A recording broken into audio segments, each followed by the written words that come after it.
Ladies and gentlemen, welcome to the Salebox for the 21st of July 2012. My name is TotalBiscuit, rounding up your daily Steam deals. Remember, as always, these deals will roll over, so you've got 12 hours after the daily deals end in order to grab these ones. Plus, they have a tendency of showing up again on the flash sale later on, so they can be picked up then. Only a couple more days of the Steam sale, folks. Remember my advice. If there's a game that does not appear in the daily deals, do not buy it until the last day, because you never know when and if it will go down in price further than what it's already discounted. If it's on the daily deals, it's not going to get any cheaper, so that's the time when you want to pick it up. Let us start, as always, shall we, with today's Indie Bundle, the Indie Bundle 10. This is, of course, $9.99, €9.99 Tier 1, $6.99 in Tier 2, and £6.99 in the UK. It contains 5 games: All Zombies Must Die, Beat Hazard, Bit Trip Runner, Euphoria, and Machinarium. Ooh, this is quite the deal. Probably the weakest game in this has got to be All Zombies Must Die, which is... it's enjoyable, but it's not exceptional, whereas everything else in this selection actually is, from an indie standpoint. All Zombies Must Die is an isometric zombie-killing game, whereby you run around trying to collect objects in order to build things, as well as shooting a hell of a lot of zombies. I think the biggest problem this game's got is that the co-op is only local. If it was online, then this would be a much better deal, simply because the co-op seems like it would be the most fun. You can run around with 4 friends, if of course they happen to be in the same room. On its own, it's a merely average, enjoyable, isometric zombie shoot-'em-up with an interesting condition system, things like the ability to set zombies on fire. Some zombies are affected by loud sounds, some by radioactive goop, and things like that. But, as I said, it's not the best game in the bundle. In fact, I'd say it's the worst. But that's not to say that it's not playable. I did do a WTF of this game, so by all means, check it out. Beat Hazard. Now this is cool. This is a shoot-'em-up that's powered by your music, and it gets a little bit crazy. This game is one of the most dazzling games I've ever seen because the effects go crazy. They do go up to 11. Some people actually complained of headaches because the effects are so crazy. There's a lot of strobe going on there, but you can turn them down if you so desire. Needless to say, that does, however, make you a weak man.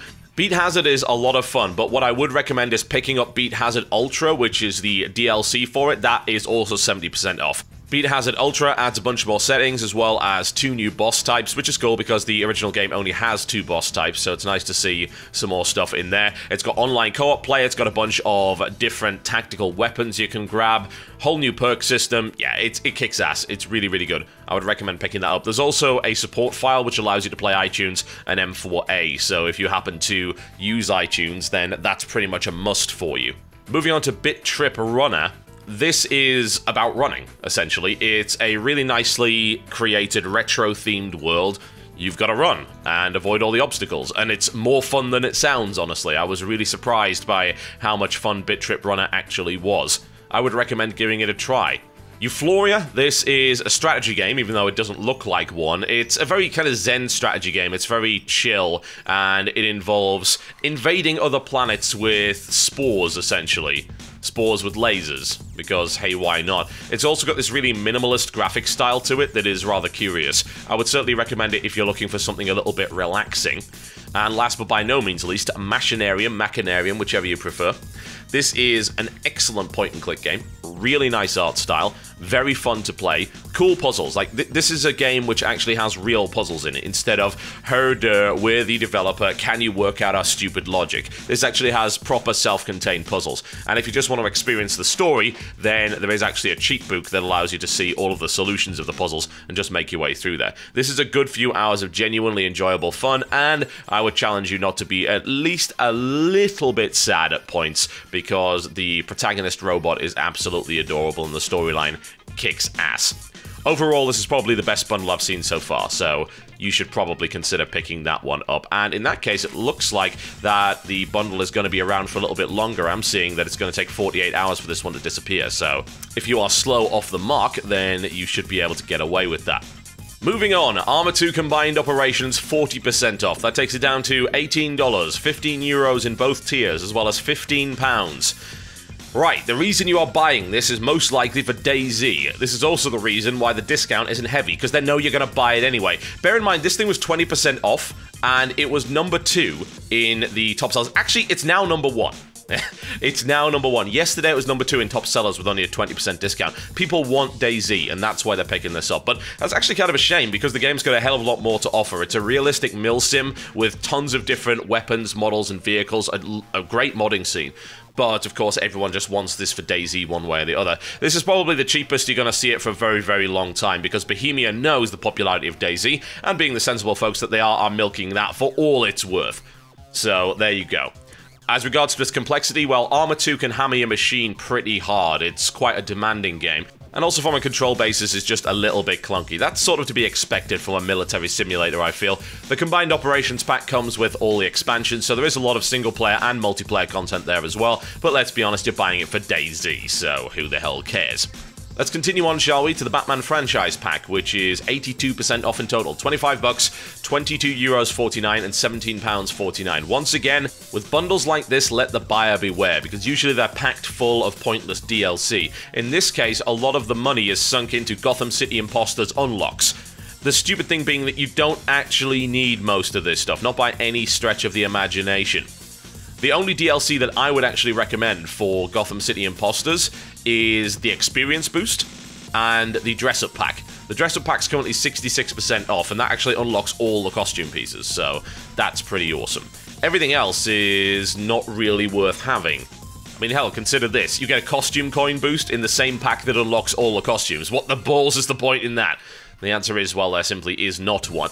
Aside from what else is in the pack, if you're going to be picky and choosy, I like Gotham City Imposters. I think it's a bunch of fun. I enjoyed it. There is still a multiplayer scene going on. It's a bit small, but it's still enjoyable. Watch out, it has games for Windows Live going for it. In fact, all of these games do. That's the worst thing about them, I feel.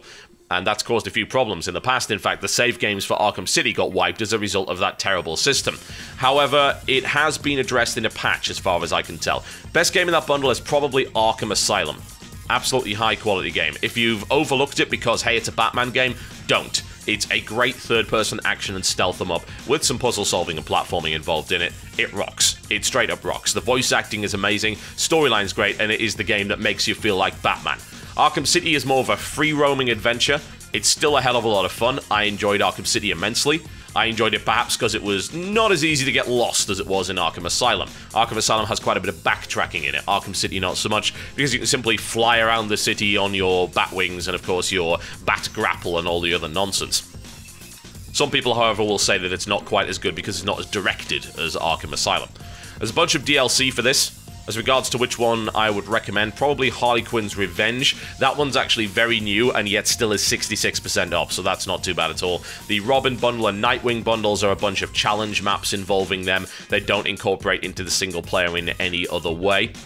So, if you do want to pick up this pack, just bear in mind that a lot of the money is sunk into Gotham City Imposters. You can just grab Arkham City and Arkham Asylum, and you will save some money in comparison to the whole lot. But then again, if you also pick up the DLC, Harley Quinn's Revenge, the challenge maps, the Nightwing maps, then you're going to be back up to around the same price that the pack is anyway. So, at that point, you think, well, why not just grab the whole thing? One way or the other, they're all great games in their own right. Oh man, I must have the sniffles today. Well, it's okay. I'm selling you stuff. I can be a supermarket attendant. It's all good. So, in aisle 5, we've got Evocron Mercenary, which is 75% off, takes it down to $6.24, £4.99, and the Europeans, for once, actually get a pretty good deal here, at least if they're in Tier 2. Tier 1 gets it for $5.74, which is a little bit higher, not by much, and then EU gets it for $4.49. Evocron Mercenary is a free-roaming space trading and adventure game. It allows you to fly onto planets, which is a pretty damn good idea. It's totally freeform. You fly around the universe trying to make your living. I've not had a lot of time to play it, but from what I've seen as an indie game, this seems truly impressive. It really, really does. This is the kind of game I'd like to take a couple of weeks off to play, because I love free-roaming space games. I really, really do. This is not the first game in the Evocron series, and it's fairly well reviewed, but it does have a few caveats. It's kind of like for the hardcore guys that love this particular genre. It isn't easy, it's got a big learning curve. There's stuff like, if you run out of fuel, you can get really, really screwed over, so you've got to plan a lot. But I think if you're looking for something which requires a lot of patience, and yet has a lot of depth in it too, then you might find something exciting there. Moving on to the Prince of Persia Complete Pack. That's 5 items in this pack, 75% off, $12.24, €10.99, and £10.74. So the UK gets screwed over the most in that particular deal. Now, what is in it? Well, there's 5 Prince of Persia games in this one, and they all kind of run the gamut in quality. The worst one is Prince of Persia on its own. That's technically Prince of Persia 2008. This is not a good game. The reason it's not a good game is because it doesn't let you die. No, seriously, it actually doesn't let you die. The game is astonishingly slow. It's a great looking game, but they threw all the ideas about precision platforming, death traps, and all that kind of stuff out of the window when it comes to Prince of Persia 2008. It's a good looking game, but the gameplay is completely devoid in this title. Not only that, but it didn't have an ending. They actually sold ending as DLC to this, if you can believe it. Disgusting practice. Sands of Time, an absolute classic. No real doubt about that. Warrior Within, some would argue is actually better. I mean, from a combat standpoint it is, but most people think that it's drab and dreary in comparison to the original, and I can't really blame them. You've then got Two Thrones, which is kind of sandwiched between the two there. Two Thrones has got a little bit of console port-itis, so you do need to watch out for that. Check out PCGamingWiki.com for more information on that. And The Forgotten Sands, which is the latest one, which was fairly reasonable, honestly, especially for that price. If I was going to be picky and choosy, well, I'd look at the bundle pack and say, I'm going to skip Prince of Persia 2008. Because actually, by buying the bundle, you barely save anything, so you can safely skip that one. The 3 original ones, Sands of Time, Warrior Within, and Two Thrones, pretty damn good. Forgotten Sands also pretty damn good. Bear in mind, these games are a little bit old now, so you might run into a couple of problems. If you're looking for the modern experience, then you can't really go wrong with Forgotten Sands. As I said, it's not a bad game. Just bear in mind that I believe Forgotten Sands still uses the Ubisoft DRM system, so be careful. According to this, it requires a permanent internet connection to play at all times. What a kick in the ass. Admittedly, most of you have one anyway, because you're sitting on Reddit or YouTube all day, but whatever. Some people don't like that, and I can understand why. Fable 3, 75% off, $12.49, €9.99, and £7.49. Oh, no. This is the worst of the 3. I really don't know what went wrong with this, but it went horribly wrong. It seriously did. This game is lacking in depth. Combat sucks unless you want to play magic. If you play melee, it's going to take you forever to kill anything, and it's an absolute nightmare to deal with. And here's the big thing. The game is split into 2 parts. It's split into your more traditional Fable part and the whole ruling the kingdom bit. The ruling the kingdom bit sucks. The reason it sucks is because, 1, the choices you have to make are ridiculous. They're stupid. It's like, build an orphanage or build a brothel. I mean, come on. Could your morality system be any more black and white than that? Also, the problem is, it decides to arbitrarily get rid of a bunch of days. You think you can plan things out? No, because suddenly it's going to skip 100 days into the future without telling you why. It's absolutely ridiculous. I'm just kind of disappointed they didn't bring Fable 2, because while it was quite short, it was pretty reasonable. If you want to buy a Fable game, you should honestly be buying the original. That's Fable The Lost Chapters. That's genuinely a good game. That's a bit of a hidden sale, because that's also discounted today. And go and look for Fable The Lost Chapters, you'll find that it's 75% off. That's totally worth it. That game rocked. But Fable 3? Ugh, absolutely not. And do you like DRM? Well, boy, they've got the deal for you. This has got both Secure ROM and games for Windows Live. Fun times, doubleheader of DRM. Not a good idea. Torchlight, 75% off again, as it always is. $3.74, €3.74, £3.24. Americans get the best deal there by a few cents, one way or the other. It's a Diablo-like game by the guys that actually made Diablo 2 in the first place. Runic contains Max Schaefer. He was the lead designer and producer for Diablo 2 and Lord of Destruction. The thing is, they made this game in about 9 months, so content-wise, it's kind of lacking. It's got 3 classes, which are fairly varied via the talent system, but 3 classes nonetheless. It is single-player only. Now, there is a big modding scene for this game, which does help out. If you're looking to scratch your Diablo itch for a little while, then this is certainly worth it. But bear in mind, Torchlight 2 is coming quite soon, and it is going to be so much better. That said, for this price, it's really hard to argue with it. If you haven't tried Torchlight already, then you kind of owe yourself to... It's a nice, cartoony graphic style to it. I think it's got quite a lot of charm, as far as I'm concerned. Some people didn't like that style, but I very much did. It can get very repetitive, and the storyline is just a complete waste of space. But if you just want looting, well, the game's got that in spades. Moving on to Quantum Conundrum, 40% off, $8.99, €8.99, and £5.99. This game is a puzzle game involving the manipulation of dimensions, and it seems more complex than it really is. There are 4 different dimensions you can switch between, one of which makes everything light, one of which makes everything heavy, and so on and so forth. And you have to make your way through this giant laboratory mansion in order to rescue your scientist grandfather, who I might add is John Delancey. That's Q from Star Trek. His narration is pretty fun. I played the game for a couple of hours thinking, it'd probably be good to do a WTF is of this. The problem is that it unlocks the other dimensions very slowly, so I wanted to see what puzzles were like with all 4 dimensions in play, but I never really got the chance to do that. It was reasonably enjoyable. The biggest problem I've got with it is that a lot of the puzzle solving really is just platforming. It's like manipulate these objects into a staircase so that I can get up to this part. And what does that mean? Well, it's in first person. And that's irritating. And of course, you instantly die when you fall into a death trap and have to restart it again. First-person platforming is... God, I hate it. But I think that's a personal problem one way or the other. I know that there are others that don't like it, but some are okay with it.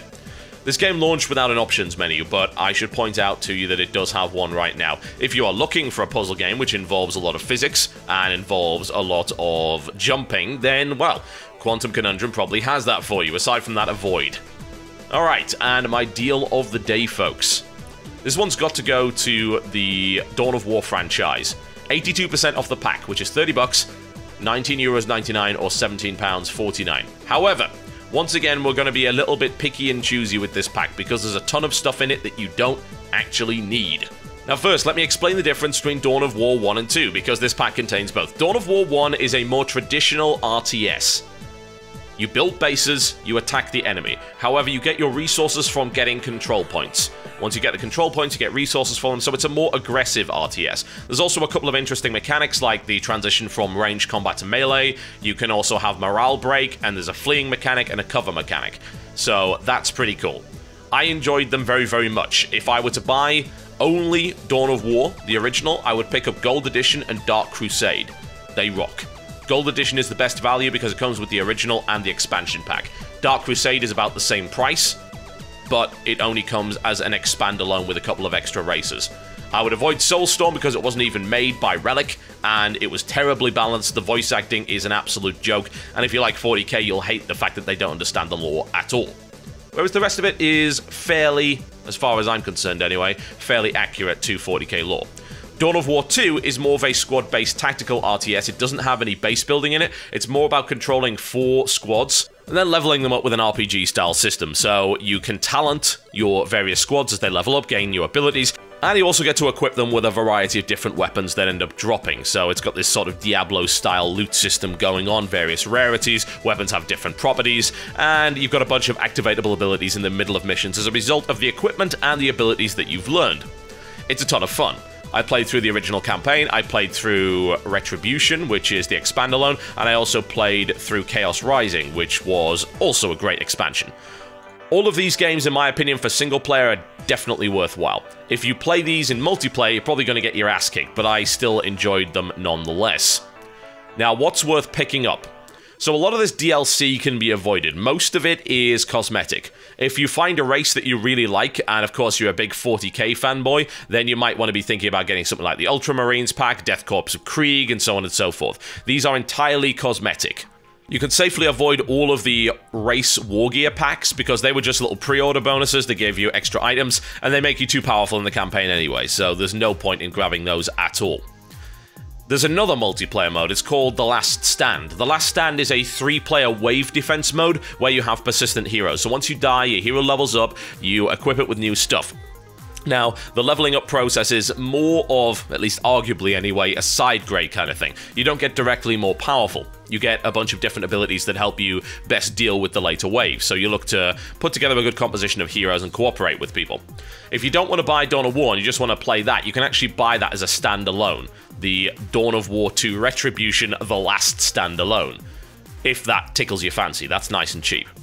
As to what I would buy, well, if you're only going to play single play, you might just want to pick up Retribution. The reason for that is quite simply this. Retribution allows you to play through a campaign with all 6 factions. So if you don't just want to play Space Marines, then Retribution is the only one of the 3 games that will allow you to do just that. That also applies to the original, by the way. In the original game, you play the campaign as Space Marines for the most part. You can also play a little bit of Eldar, but mostly Space Marines. Retribution's campaigns are not quite as good as the originals, because of course they're making 6 shorter campaigns for the different races, but they're still a bunch of fun nonetheless. These games are awesome.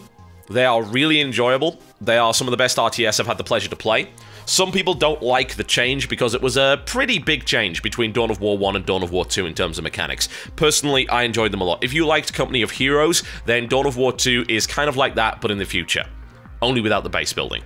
It's got some great melee and ranged combat, it's got some awesome physics, explosions, artillery, throw people all over the place. The game rocks, quite frankly, and I would highly recommend it. If you want an extra bonus, by the way, Retribution actually removed games from Windows Live in favor of Steamworks, which is good news, considering that the original used games for Windows Live, and as a result had some problems with matchmaking sometimes. Alright folks, that's me done for the day. Thank you very much for watching the Salebox. Only a couple more of these to go before the end of the summer sale. I'll see you next time.